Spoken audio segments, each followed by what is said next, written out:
Shalom saudara, ini kasih Tuhan Yesus Kristus dimanapun saudara berada saat ini. Salam transformasi. Saudara, kali ini kita akan berbicara mengenai ikatan yang menyelamatkan. Saudara, berbicara ikatan berarti ada kesepakatan, berarti tidak bebas, berarti ada ikatan. Dan di dalam perjanjian baru ketika kita hidup, Bapa mengikatkan dirinya kepada saudara dan kepada saya. Bapa mengikatkan dirinya kepada orang-orang yang menerima Yesus Kristus sebagai Tuhan dan Juru Selamat. Dia mengikatkan dirinya dengan tujuan saudara dan saya yang percaya Yesus sebagai Tuhan dan Juru Selamat akan diselamatkan. Berbicara diselamatkan, berarti kita selama ini hidupnya belum seperti apa yang Dia inginkan. Berbicara diselamatkan, bukan hanya sekedar kita diselamatkan dari api kekal. Bukan sekedar kita diselamatkan dari api neraka, dari siksaan neraka. Saudara, kata-kata diselamatkan, pemahaman diselamatkan adalah bagi sebenarnya kita dikembalikan ke rancangan semula. Rancangan semula seperti apa? Ketika kita membaca kisah tentang Adam dan Hawa, di mana Allah menciptakan Adam dan Hawa pada mulanya, itu diciptakan sangat baik dan sempurna. Adam dan Hawa diciptakan baik dan sempurna. Dikatakan baik dan sempurna karena dia memiliki akhlak, memiliki norma-norma kehidupan, memiliki pikiran, perasaan sama seperti Allah. Setiap hari dia bergaul karib dengan Allah. Dia melakukan kehendak Allah. Dia melakukan apapun yang Allah inginkan. Tetapi berjalannya waktu, mereka dihasut oleh iblis melalui ular. Mereka dihasut sehingga mereka melakukan kesalahan. Mereka jatuh dalam dosa dan mereka akhirnya diasingkan dari Taman Eden. Saudara, ketika Adam dan Hawa jatuh dalam dosa, mereka tidak bisa lagi berjalan seirama dengan Tuhan. Mereka tidak bisa lagi berjalan bersama beriringan dengan Bapa, dengan Allah. Karena dia melakukan dosa, melakukan pelanggaran sehingga akhirnya dia keluar dari taman tersebut. Saudara, yang dikasihi Tuhan Yesus Kristus, kita yang mewarisi, kita yang saat ini, hidup kita, semua sejak kita lahir kita menerima semua tawaran-tawaran dunia ini yang menyenangkan hati kita. Bahkan kita hidup dengan kesombongan, dengan kecongkakan, dengan arogansi. Kita merasa kita hidup benar. Padahal justru kita mendukakan hati Tuhan. Dan kita tidak pantas untuk masuk surga. Bahkan kita ditetapkan untuk di api yang kekal. Tapi Bapa sangat menyayangkan saudara dan saya. Dia berusaha untuk mengikatkan dirinya kepada saudara dan saya.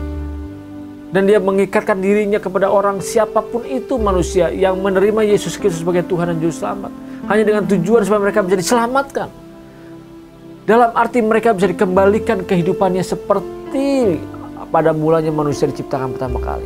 Seperti Adam dan Hawa pertama kali yang bisa berjalan seirama dengan Allah. Kalau Adam dan Hawa tadinya dia diciptakan pertama kali sempurna. Dia bisa beriringan, bisa berjalan dengan Allah. Lalu dia melakukan kesalahan dan pelanggaran. Akhirnya dia jatuh dalam dosa. Tadinya kehidupan dia setaranya ada di sini. Tiba-tiba dia jatuh dalam dosa karena melakukan kesalahan. Dan saat ini hidup kita saudara. Yang saat ini kita percaya kepada Yesus Kristus dan Tuhan dan Juru Selamatnya. Justru Bapa menginginkan kita yang percaya pada Yesus sebagai Tuhan dan Selamat. Hidup kita harus berada sama, dikembalikan seperti pertama kali manusia diciptakan. Seperti Adam dan Hawa. Kita dikembalikan ke rancangan semula. Supaya kita bisa berirama dengan Allah. Supaya kita bisa berirama, bersekutu dengan Bapa di surga. Tanpa kita dikembalikan ke rancangan semula, kita tidak pernah bisa bersekutu dengan Bapa di surga. Justru ikatan dari Bapa di surga ini, ikatan yang benar-benar menyelamatkan kita.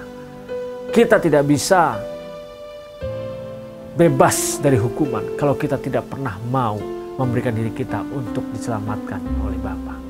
Dan untuk diselamatkan oleh Bapa kita harus mau dan rela hidup kita untuk diproses. Dan proses ini sangat menyakitkan saudara. Proses ini sangat tidak menyenangkan. Karena kita sudah terbiasa kita hidup sesuka hati kita. Kita sudah terbiasa hidup menyenangkan hati kita. Kita sudah terbiasa hidup mengejar apa yang kita inginkan. Saudara, kalau selama ini kita hanya mengejar semua ambisi kita, ego kita, arogansi hidup kita mengejar harta, jabatan, kehormatan. Kita kejar semuanya itu selama ini. Kita ingin kaya hanya untuk memuaskan hati kita. Kita tidak ingin direndahkan. Kita tidak ingin dihina. Kita tidak ingin difitnah. Semuanya hanya untuk menyenangkan diri kita. Tapi itu semua membawa kita kepada api yang kekal. Kita merasa nyaman dengan semua tawaran-tawaran dunia. Dia menawarkan kepada kita kekayaan, menawarkan kepada kita kehormatan, menawarkan kepada kita semua sukacita dunia ini yang sifatnya sementara. Sifatnya tidak lebih dari 70-90 tahun. Karena umur kita hidup ini seperti uap. Sebentar kelihatan, tiba-tiba lenyap. Saudara, kalau hidup kita seperti uap yang sebentar kelihatan, tiba-tiba lenyap, lalu kita fokus pada tawaran-tawaran dunia ini, bagaimana kita bisa masuk ke langit yang baru dan bumi yang baru? Sedangkan hidup kita ketika ada di muka bumi ini adalah hidup kita yang menentukan bagaimana nanti kita. Hidup kita yang menentukan kita masuk langit yang baru dan bumi yang baru. Hidup kita yang saat ini kita belajar untuk tunduk. Saudara yang dikasihi Tuhan Yesus Kristus, Bapa tahu dan mengenal kita semua. Kita tidak akan bisa selamat. Kita tidak akan pernah bisa dikembalikan ke rancangan semula kalau kita tidak pernah memberikan diri kita berada di dalam ikatan tersebut. Dan orang atau manusia yang berada di dalam ikatan yang menyelamatkan tersebut, dia harus bisa tunduk karena tujuannya supaya dia bisa selamat, bisa dikembalikan ke rancangan yang semula. Bisa dikembalikan manusianya punya akhlak yang sama seperti Kristus, punya perasaan, pikiran seperti Kristus, yang hidupnya hanya menyukakan dan menyenangkan hati Bapa, yang setiap hari, setiap waktu, setiap detik, setiap momentum kehidupannya, dia hanya memikirkan perkara-perkara yang di atas. Berbicara memikirkan perkara-perkara yang di atas, berarti dia berbicara memikirkan segala sesuatu hidup ini. Kualitasnya harus lebih baik, kualitasnya harus lebih sempurna. Dia memikirkan kehidupan-kehidupan yang murni, yang apa yang Tuhan inginkan. Karena dia mementingkan dirinya, dia mementingkan karakternya.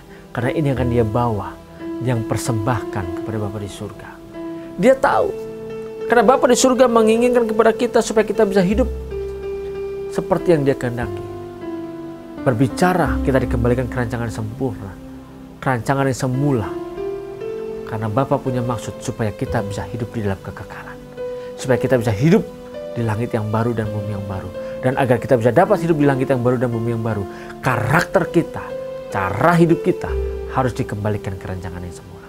Supaya kita bisa seirama dengan Tuhan, supaya kita bisa berjalan beriringan, mengerti pikiran dan perasaan Tuhan. Saudara, apakah saudara mau ada orang yang masuk ke rumah saudara, tinggal bersama saudara, tetapi dia tidak pernah mau tunduk sama saudara? Dia membantah terus, dia membangkang terus, dan dia hidup semaunya sendiri. Bahkan mungkin di rumah saudara dia seenaknya saja dia memberantakin, dia seenaknya saja hidup, tidak pernah mau tunduk dengan peraturan yang saudara punya. Bapa menginginkan kita masuk langit yang baru dan bumi yang baru, di mana Tuhan Yesus sebagai Raja dan pemerintahannya, pimpinannya. Justru mereka menginginkan, Tuhan menginginkan saudara dan saya bisa tunduk, bisa jalan seirama, bisa jalan beriringan, memiliki pikiran dan perasaan, bisa mengerti apa yang mereka kehendaki. Itu semua kita latih sejak saat ini ketika kita hidup di muka bumi ini. Dan itu semua adalah proses supaya kita bisa tunduk, supaya kita bisa diselamatkan. Dan kita harus ada di dalam ikatan ini. Kalau kita ada dalam ikatan ini dan sadari ikatan itu yang menyelamatkan kita, berarti kita harus taat dan tunduk supaya kita bisa kembali ke rancangan sempurna, menjadi manusia yang ideal seperti yang Allah ciptakan pada mulanya. Saudara, mari kita sadari, adakah saat ini kita berada dalam ikatan yang menyelamatkan tersebut? Tuhan Yesus Kristus memberkati saudara. Salam transformasi.